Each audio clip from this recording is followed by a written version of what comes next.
E nós estamos agora com ele, o senador Carlos Portinho, do PL do Rio de Janeiro, que visitou hoje cedo o ex-presidente Jair Bolsonaro e agora fala conosco aqui no Central de Notícias, no SBT News. Assim saberemos todas as novidades e todas as informações direto aqui em primeira mão. Senador, muito obrigada pela sua presença aqui. Boa tarde para o senhor. Senador, eu queria, em primeiro lugar, saber se o senhor conseguiu, do presidente Bolsonaro, já que tem uma divisão tácita, né? O presidente Bolsonaro é responsável por indicar as vagas para o Senado. E o Valdemar Costa Neto fica responsável pelas vagas de governadores do PL. Já que o senhor quer uma dessas vagas, são duas para o Senado, e tem muita gente querendo essas vagas, o senhor, Cláudio Castro, Carlos Jordi, Sóstenes Cavalcante, o que ficou combinado nessa visita com o presidente Bolsonaro? Ele te deu explicitamente o apoio, deu a palavra dele de que uma das vagas será sua? Primeiro, muito obrigado pela oportunidade, a toda a grande audiência do SBT News. É uma conversa importante sobre o Brasil e sobre o meu estado do Rio de Janeiro. Não há martelo batido, mas eu me posicionei, sou pré-candidato ao Senado, represento no Senado como líder do PL há 6 anos, líder do governo Bolsonaro, que fui no seu último ano, né, tenho uma relação boa com o presidente, é ele que deve indicar ao menos uma das vagas ao Senado, e a importância da gente ter um senador que esteja comprometido com as nossas causas, que seja do campo, né, do nosso campo da direita, e que possa fazer o que tem que ser feito, continuar, no meu caso, a luta que a gente tem tido, e certamente elegendo o nosso pré-candidato à presidência, Flávio Bolsonaro, e tendo a maioria no Senado Federal.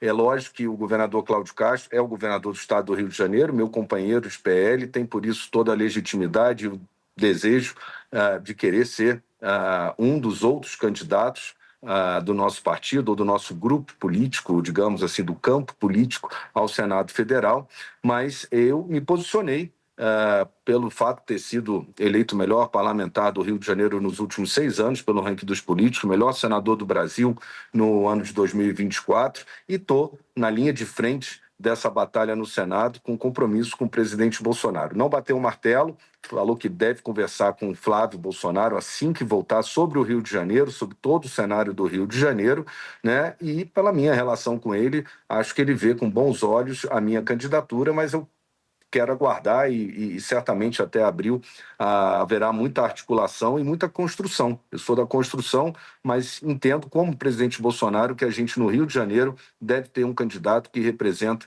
diretamente o campo da direita do nosso país, inclusive para ajudar a eleição do nosso pré-candidato Flávio Bolsonaro a presidente. Então, só para entender completamente, senador, uma das vagas será de Cláudio Castro. O que está em disputa é a segunda vaga, é isso?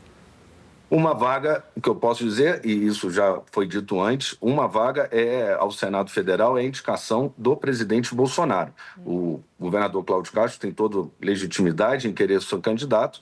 Não sei se é ele o nome da outra vaga, se será no PL, se essa vaga será do PL, mas eu não poderia deixar de me posicionar porque represento, desde o seu governo Bolsonaro, né, como líder do governo e do PL, esse campo da direita. E a gente precisa ter um candidato absolutamente alinhado, né? É importante que não tenha rabo preso. A gente está vendo a escalada da corrupção, a gente sabe que existe uma gaveta lá no STF, muitos enrolados são...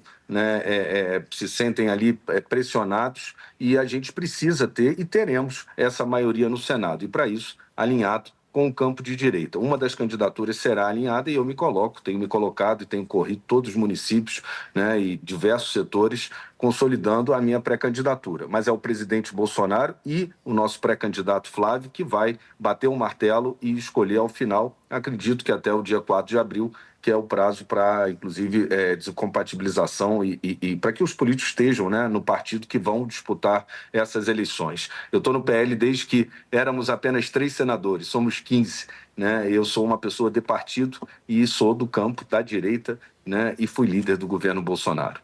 Senadora Marcela Matos e Eduardo Gaia também participam dessa entrevista conosco. Vou começar pela Marcela, direto de Brasília. Boa tarde, querida, bem-vinda.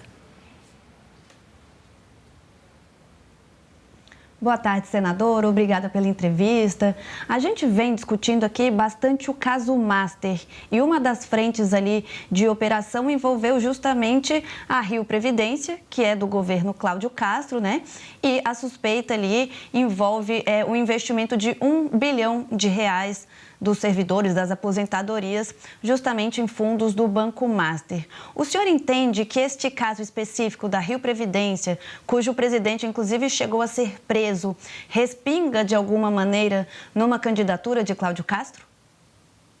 Olha, eu entendo que o caso do Rio Previdência e o caso da SEDAI precisam ser investigados. Eu sou senador e o senador representa o estado do Rio de Janeiro. É do meu interesse, de igual forma, que ele seja investigado. A gente precisa saber por que se colocou tanto recurso num Banco Master que não tinha o rating, para isso, né? E também o dinheiro da SEDAI.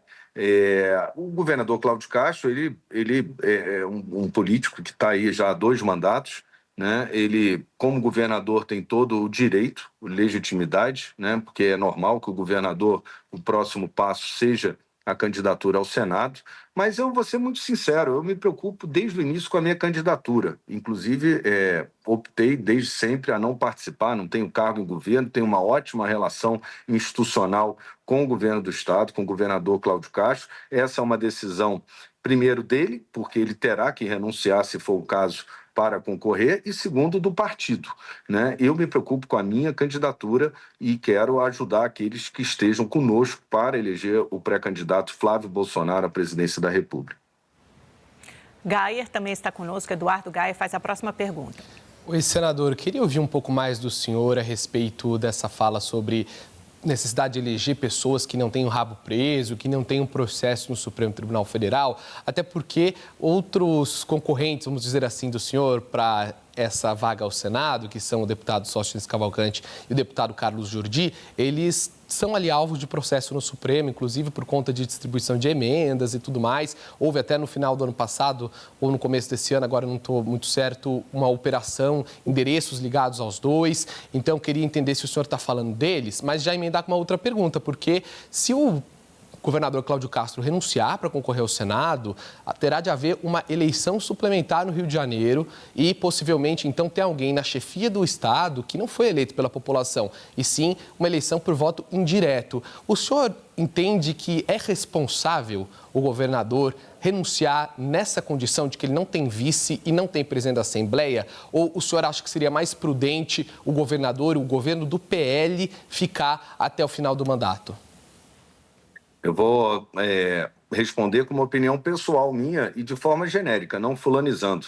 Eu acho que todos aqueles que foram eleitos pelo voto devem, sempre que possível, completar os seus mandatos, né? Porque a população confiou neles o voto. Isso serve para prefeitos que estão se licenciando para concorrer, serve para governadores em todo o país que estão se licenciando, porque eu acho que é um respeito com o voto. O eleitor elegeu aquele político para exercer aquele cargo, né? Eu, inclusive, tenho já outras manifestações contrárias, mesmo quando a pessoa se desincompatibiliza do cargo para assumir uma secretaria. Com relação a rabo preso, eu tenho 30 anos de exercício de vida pública como secretário de Ambiente do Estado, de Habitação da cidade por 2 vezes, aqui no Senado Federal, e nunca tive nem na minha vida pessoal, nem na pessoal, um processo sequer. Eu acho que isso é uma obrigação de qualquer político. E por quê? Porque a gente está vendo uma escalada da corrupção, está vendo o Senado tentando a oposição se mover, mas com dificuldades por todos aqueles, seja o presidente do Senado, seja presidente de partido e outros parlamentares, que infelizmente têm processos sendo julgados no STF, né? Ou, em alguns casos, no próprio TSE. Né? E isso cria uma certa dependência. A gente tem que ter no Senado, independente da ideologia ou de partido, senadores que sejam independentes. O Senado tem que ser um poder independente e tem que investigar, doa a quem doer. Essa é a nossa função, inclusive, constitucional.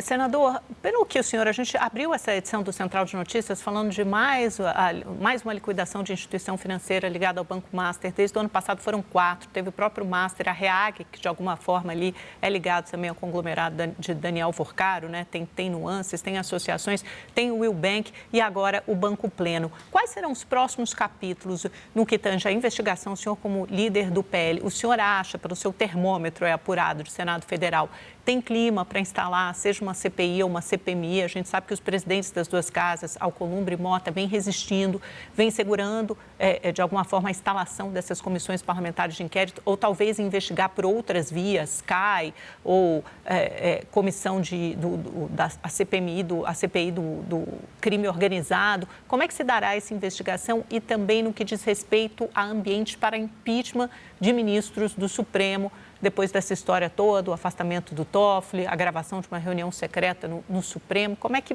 vai ficar essa história depois do Carnaval? Olha, eu tenho dito, não é uma lava-jato, o Banco Master é a grande lavanderia do Brasil. Ali tem dinheiro do crime organizado, do PCC, através da REAG, isso já foi confirmado. Ali tem dinheiro, pode ter certeza, de campanha, de caixa de campanha que estava sendo preparado.